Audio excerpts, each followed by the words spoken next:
नमस्कार। इन दिनों उत्तराखंड कांग्रेस में कुछ भी सही नहीं चल रहा है, क्योंकि शनिवार को राजधानी से उड़ती हुई खबर एक हरिद्वार तक भी पहुंची और इस खबर ने सबको हैरान कर दिया, क्योंकि रुड़की के कुछ कार्यकर्ताओं ने प्रदेश अध्यक्ष करण माहरा पर गंभीर आरोप लगाए हैं।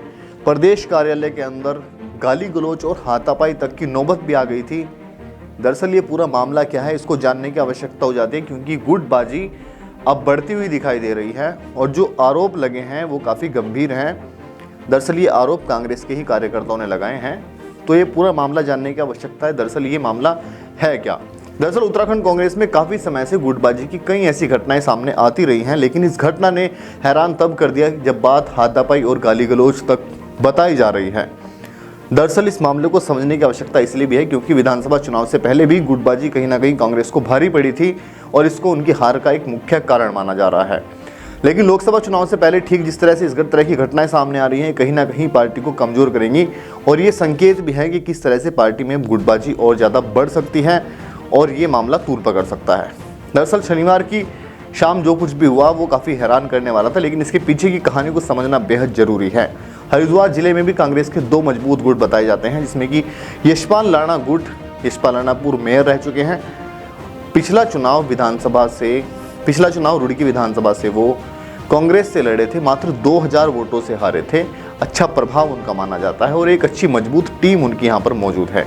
इसी टीम के कुछ मुख्य व्यक्ति बिट्टू शर्मा, विनय शर्मा, हेमेंद्र चौधरी, अन्य ये तमाम लोग जो हैं ये मजबूत स्तंभ माने जाते हैं यशपाल राणा टीम के। और जब अभी 2 दिन पहले जिस तरह से प्रदेश अध्यक्ष करण माहरा ने एक लिस्ट जारी की थी, उस लिस्ट में 26 नाम डाले गए थे, जिसमें कि जिलाध्यक्ष और महानगर अध्यक्ष के नाम शामिल थे। रुड़की में महानगर अध्यक्ष के तौर पर राजेंद्र चौधरी को चुना गया, लेकिन इसका विरोध यशपाल राणा गुट के लोग लगातार कर रहे थे। सबसे पहले टिप्पणियां फेसबुक पर शुरू हुई, लेकिन उसके बाद शनिवार को ये पूरी टीम जा पहुंचती है प्रदेश कार्यालय देहरादून में। वहां पर मौजूद प्रदेश अध्यक्ष उस वक्त एक सभा को संबोधित कर रहे थे, लेकिन बीच में ही सभा को रोकते हुए कार्यकर्ताओं ने विरोध जाहिर किया और विरोध इतना आक्रामक तरीके से था कि वहां के जो कार्यकर्ता हैं तमाम, उन्होंने रोकने की कोशिश की, लेकिन मामला बढ़ता गया। कहा जा रहा है कि गाली गलौज भी हुई और हाथापाई तक की नौबत भी आ गई थी। उसके बाद जो प्रदेश अध्यक्ष है करण माहरा, उनके कक्ष में भी जा धमकते हैं और वहाँ पर भी काफ़ी तीखी नोकझोंक हुई है, ऐसी बातें सामने निकल कर आ रही हैं। कहा यह भी जा रहा है कि वहाँ तब कुंडी अंदर से बंद कर दी गई थी ताकि कांग्रेस की जो आंतरिक लड़ाई है वो किसी भी तरह से बाहर ना निकल पाए। आरोप जो लगाए हैं वो बेहद गंभीर हैं, लेकिन सबसे पहले इस खबर की पुष्टि होना बहुत ज़रूरी था, जिसकी पुष्टि जो मुख्य प्रवक्ता है कांग्रेस की, उन्होंने अपने ट्वीट के माध्यम से साफ तौर पर कहा कि कई बार इस तरह से कार्यकर्ता अपना आक्रोश जाहिर करते रहते हैं, लेकिन उनको मान मर्यादा प्रतिष्ठा पद का ध्यान रखना चाहिए और अपनी सीमाओं का ध्यान रखना चाहिए। लेकिन उसके बाद जो कांग्रेस के ब्लॉक के अध्यक्ष हैं बिट्टू शर्मा रुड़की से, उन्होंने जो आरोप लगाए हैं उनको समझना बेहद ज़रूरी है। आरोप काफ़ी गंभीर हैं। उसके बाद बिट्टू शर्मा कांग्रेस को अलविदा बोल देते हैं और एक जो पोस्ट करते हैं वो पोस्ट काफ़ी महत्वपूर्ण है, जो हम आप तक साझा करने की कोशिश कर रहे हैं। बिट्टू शर्मा लिखते हैं कि जहां एक तरफ राहुल गांधी जी, प्रियंका गांधी जी देश को एक बड़ी लड़ाई लड़ रहे हैं, हरीश रावत जी, प्रीतम सिंह जी जैसे लोग लगातार मुद्दों को लेकर सक्रिय हैं, वहीं हमारे यहाँ माननीय अध्यक्ष जी गुटबाजी को बढ़ावा दे रहे हैं। मेरे रुड़की के वरिष्ठ नेता भाई यशपाल भाई को अपशब्द घर में घुसा दिया, बिल में घुसा दिया जैसे शब्दों का इस्तेमाल करना प्रदेश अध्यक्ष को शोभा नहीं देता है। अध्यक्ष जी ये बताओ, रुड़की आप आकर वोट मांगेंगे कैसे? अध्यक्ष जी आपके अंदर डर है कि कहीं प्रीतम सिंह जी, हरीश रावत जी, गणेश गोजियाल जी, यशपाल आर्य, हरक सिंह जी जैसे बड़े नेता आपसे बेहतर अध्यक्ष ना सिद्ध हो जाएं। आप उनके लोगों से नफरतें करते हैं, इसलिए आपकी पीड़ा वहाँ दिखी। आप काम कीजिए। आज तक आपको 13 जिलों के कार्यकर्ताओं के नाम तक नहीं पता है, क्योंकि आपने आज तक कुछ किया नहीं है। आप लोगों को जुगाड़ से ये पद मिल गया। आपकी क्या मेहनत है सबको पता है।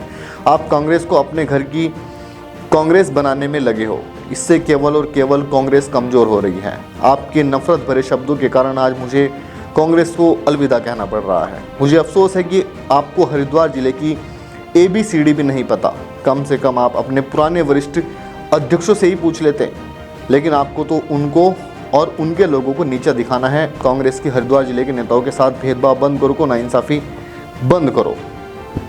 ये टिप्पणी जो उन्होंने लिखी है इसमें एक बात बेहद गंभीर है कि बिल में घुसा दिया, घर में घुसा दिया, इस तरह की क्या बयानबाजी करण महारा की तरफ से हुई है या उन्होंने ये स्टेटमेंट दिया है, इसकी पुष्टि अभी होनी बाकी है।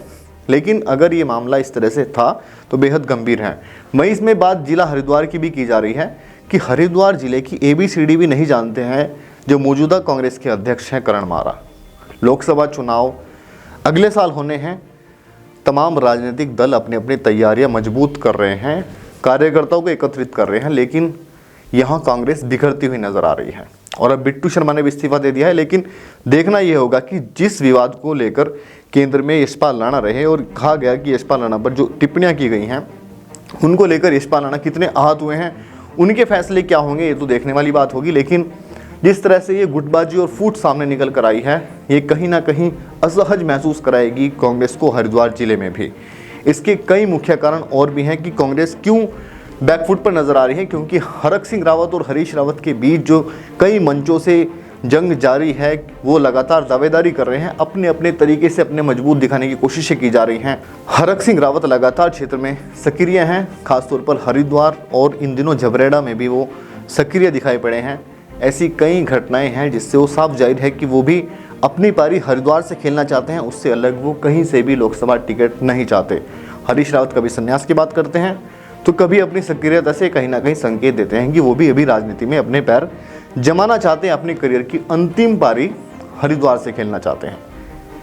लेकिन मित्रों, जरूरी जानना ये है कि क्या इस तरह की गुटबाजी कांग्रेस को आगे बढ़ा पाएगी, मजबूत बना पाएगी जिला हरिद्वार में, ये तो देखने वाली बात हुई, क्योंकि इसमें लगातार सेंधबाजी चल रही है।